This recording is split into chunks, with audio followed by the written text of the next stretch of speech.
Hi you guys, today's short video is all about how to compare decimals. We're still in chapter 1 if you're following along in McGraw-Hill. Okay, so we have two decimals to compare. Remember when we compare decimals, that means which one's bigger, which one's smaller, or do they have the same value? So we always read it left to right. So that's why the symbol is either going to show it's greater than, it's less than, or it's equal to. So these symbols don't change as far as how you read this. This symbol always says greater. Why? Because we're comparing this number to this number. So if I put this symbol in, that says it's greater than. If I put this symbol in, that says it's less than. Another trick with that is remember to relate it to an alligator if he's really hungry. She's going to want to eat the bigger meal. So the mouth is open towards the bigger number, if that helps you. Okay, so let's go ahead and use a number line to help us understand how we compare these. If I got a number line, it doesn't have to be a perfect number line. If you want to start out with at least a 3.0, since the number in the ones place is a 3 on both of them. And then just like a number line, we count it by ones. Your goal is to get all the way up to at least a 3.8. So I'll do, let's see where we land. So we have a 3.1, a 3.2, 3.3, 3.4, 3.5, 3.6, 3.7, and 3.8. Okay, so why did I create a number line? Because we need to see and prove that when we compare these, it is true. So if you think of a regular number line, it's the same effect when you look at numbers that are decimals. So we're working with decimal numbers, but they still have a proper order. Numbers come before other numbers. So circle where 3 2/10 is, which is right here. And another big circle where 3 8/10 is, way over here. Now we always go left to right.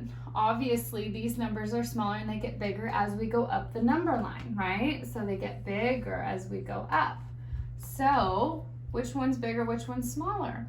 Well, 3.8 is definitely bigger because it's further along the number line. So that's one way to identify that 3.8 has to be larger than 3.2. Or we can say 3 8/10 is larger than 3 2/10. Now let's do it by comparing each digit based on the place value, going back to how we read a place value chart. This is going to help us. So remember, when you're comparing any whole number or decimal number, you have to make sure that whatever parking spot, I like to relate it to a parking lot in cars, whichever place spot or parking spot you're going to, if you're going to say one is bigger than the other, they have to be sitting in the same place.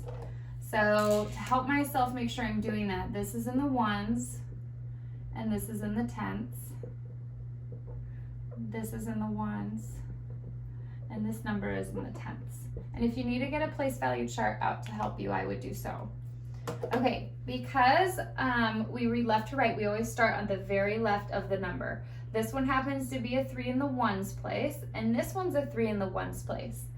Because they're both in the ones place, I can start comparing, okay? I'm only able to compare this 3 and 3 because they're both in the same place.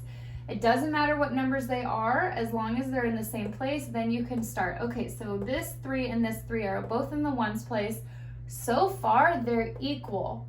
Does that mean this is gonna be an equal sign? No, it does not. You need to go through the whole number in order to decide that. So because they're equal, we're gonna jump down or to the right. An 8 in the tenths, a 2 in the tenths. Which number is bigger, the 8 or the 2? 8 is bigger. Because they're not the same and one is bigger than the other, then I can say, okay, the 8 is bigger. So the symbol has to be going this way, again, as we read it left to right. The alligator's gonna eat the bigger number. 3 8/10 is bigger than 3 2/10. Let's try another one.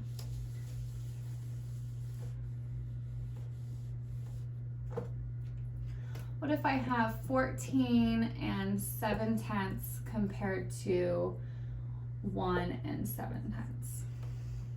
Okay, so if I go through each step of the place value chart, this is in the tens, this is in the ones, and this is in the tenths. This is in the ones, and this is in the tenths. Again, I always label it because it helps me remember what digit is sitting where, and then you'll successfully be able to identify and compare each digit because they need to be sitting in the same parking spot. They need to be in the same place. So if I start on the left, I do have a 1 and a 1, but notice this 1 is in the tens place and this one is in the ones place.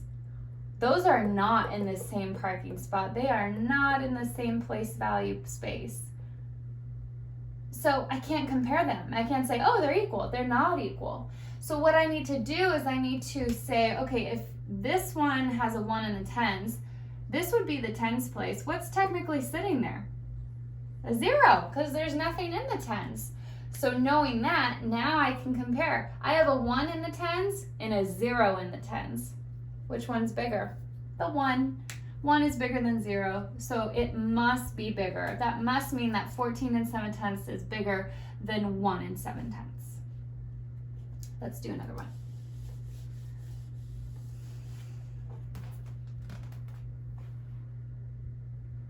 Let's say I have 659 thousandths compared to, and I drew a circle because sometimes you'll see that in your homework.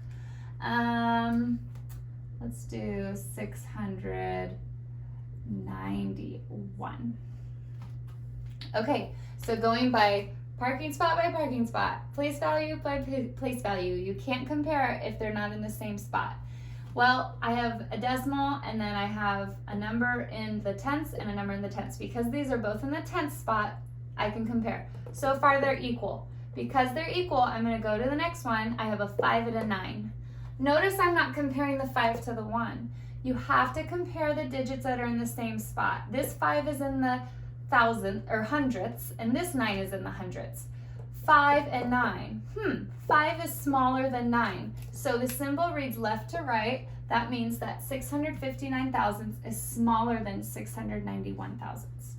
So the main point here is to make sure that you're going digit by digit, and you can only compare the digits left to right if they're in the same spot. If you're missing one, for example, what if I had 1 and 659 thousandths compared to 659 thousandths? Let's just do that. Okay, I cannot compare this 1 to this 6 and say that 1 is smaller. I can't do that because this 1 is in the ones place and this 6 is in a different spot. It's in the tenths. So I need to fill in a 0 where that 1 would be, which again, I need to fill something in the ones place. The ones place is right here. I'm just going to put a 0 because there isn't a number there. 1 is bigger than 0. So this number must be the larger number. So the symbol must look like this. The mouth is eating the bigger number. And so I can say that 1 and 659 thousandths is bigger than 659 thousandths. All right, you guys, so that was just a short introduction on how to compare decimals. Make sure to watch the other videos for the place value chapter.